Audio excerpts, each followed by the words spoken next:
Next next ಏನು ಹೇಳಿ ತುಂಬಾ ಇದೆ ಸರ್. ಅರೆ ಎಲ್ಲ ರೇಡಿಯೋಗಳಿಗೂ ಒಂದು ಇದೆ.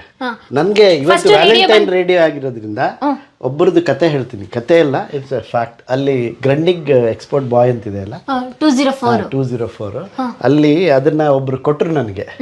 ಅವರು ನಾನು ಓಪನಿಂಗ್ ಮಾಡಿದ್ಮೇಲೆ ಕರೆದಿದ್ರು. ಅವರು 1963ನಲ್ಲಿ ಜರ್ಮನಿಗೆ ಹೋದಾಗ ತೊಗೊಂಬಂದಿದ್ದಂಥ ರೇಡಿಯೋ. ಆ ರೇಡಿಯೋನ ಅವರು ಅವ್ರ ಮಿಸ್ಸಸ್ ತುಂಬ ಪ್ರೀತಿಯಿಂದ ಅವ್ರ ಮಿಸ್ಸಸ್ ಅದಕ್ಕೊಂದು ಕವರ್ ಹೊಲಿದಿದ್ದಾರೆ ನೋಡಿ. ಅವರೇ ರೆಡಿ ಮಾಡಿರೋದು. ಅವರು ಅವ್ರ ಮಿಸ್ಸಸ್ಸು ತುಂಬ ರೊಮ್ಯಾಂಟಿಕ್ ಸಾಂಗ್ಸ್ ಕೇಳ್ತಿದ್ರಂತೆ. ಅವರು ಮಿಸ್ಸಸ್ ಹೋಗ್ಬಿಟ್ರು. ಅವರು ಇಬ್ಬರು ಮಕ್ಕಳು ಬೇರೆ ಅಬ್ರಾಡ್ನಲ್ಲಿದ್ದಾರೆ. ಸೊ ಅವ್ರು ನನಗೆ ಕರೆದು ನನಗೆ ಕೊಟ್ಟರು ಅದನ್ನು. ನೀನು ಇಟ್ಕೊಂಡ್ರೆ ಇಟ್ಕೋತೀಯ ಅಂತ ಗೊತ್ತು ನನಗೆ. It will have its own value. ಯಾಕಂದರೆ personally I am very emotionally attach to it. ಅವ್ರ ಮಿಸ್ಸಸ್ ತೀರ್ಕೊಂಡ್ರಂತೆ. ಅದಾದಮೇಲೆ ಅದ್ರ ಜೊತೆಗೇ ಚೇಂಜ್ ಆಗುತ್ತಲ್ಲ. ಸೊ ಅವರು ಕೊಡಬೇಕಾದ್ರೆ ಆ ರೇಡಿಯೋನ ಅವ್ರು ಲಿಟ್ರಲಿ ಹಿ ವಾಸ್ ಕ್ರೈಯಿಂಗ್. ಇವತ್ತು ಹೇಳಲೇಬೇಕದು. ಯಾಕಂದರೆ ಅಷ್ಟು ಪ್ರೀತಿ ಅವ್ರಿಗೆ. ಅವ್ರ ಮಿಸ್ಸಸ್ ಕೇಳಿದ್ದಾರೆ ಆ ರೇಡಿಯೋ ಅವ್ರ ಜೊತೆ.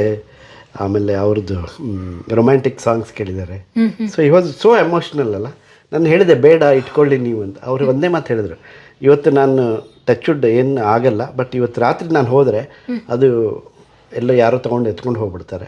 ಅದಕ್ಕೆ ಕೊಡೋ ಸ್ಥಾನ ನಂಗೆ ಕೊಡೋಕ್ಕಾಗಲಿ ಅಂತ ನೋವಿರುತ್ತೆ. ಅದಕ್ಕೆ ನೀವು ತೊಗೊಂಡೋಗು ಅಂತ ಹೇಳಿ. This is wonderful story actually. ನೀವು ಎಮೋಷನ್ ಆಗಿಬಿಟ್ರಿ ನೀವು. ಯಾಕೆಂದರೆ ಅವ್ರ ಲೈಫ್ನಲ್ಲಿ ನೀವು ಮನುಷ್ಯರನ್ನು ಪ್ರೀತಿಸ್ತೀರಿ, ಹಾಗೆ ವಸ್ತುಗಳನ್ನೂ ಪ್ರೀತಿಸ್ತೀರಿ ಅಲ್ವಾ. ಅದು ಇವತ್ತು ವ್ಯಾಲೆಂಟೈನ್ ಡೇ ಆಗಿರೋದ್ರಿಂದ I had to tell that story. It is wonderful story. ಅದೆಷ್ಟು ರೊಮ್ಯಾಂಟಿಕ್ ಸಾಂಗ್ ಕೇಳಿದ್ರು, ಕೋಪ ಮಾಡ್ಕೊಂಡಾಗ ಇಬ್ರು ಎಷ್ಟು ಒಂದು ಮಾಡಿದರು, ಎಷ್ಟು ಕೇಳಿದ್ದಾರೆ. ವಂಡರ್ಫುಲ್ ಥಿಂಗ್ ಇಸ್ ದಟ್ ಅವ್ರ ಹೆಂಡತಿ ಅದಕ್ಕೆ ಒಂದು ಕಟ್ಟಿಗೆ ಇದು ಬಟ್ಟೆದು ಕವರ್ ಹೊಲಿದಿದ್ದಾರಲ್ಲ, ಅದು ಕೂಡ ಇಟ್ಕೊಂಡಿದ್ದಾರೆ ಅವರು. ನಿಮ್ಗೂ ಕೂಡ ಒಂದೊಂದು ಕತೆ ಹೇಳ್ಬೇಕಾದ್ಲೂ ಕಣ್ಣೀರು ಬರುತ್ತೆ. ಎಸ್ಪೆಷಲಿ ಅದು.